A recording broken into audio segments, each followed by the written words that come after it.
اعوذ باللہ من الشیطان الرجیم، بسم اللہ الرحمن الرحیم۔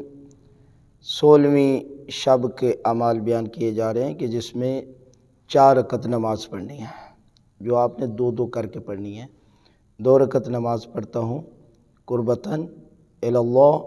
سورہ الحمد کے بعد 12 مرتبہ سورہ تکاثر یعنی سورہ تکاثر کی تلاوت کرنی ہے 12 دفعہ، اور دوسری رکعت میں بھی سورہ الحمد کے بعد 12 دفعہ سورہ تکاثر۔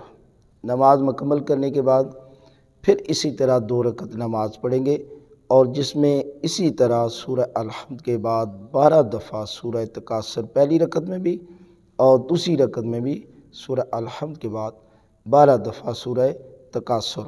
اگر یہ صورت نہیں آتی تو اس کی جگہ پر آپ سورہ توحید کو 12 دفعہ تلاوت کر سکتے ہیں۔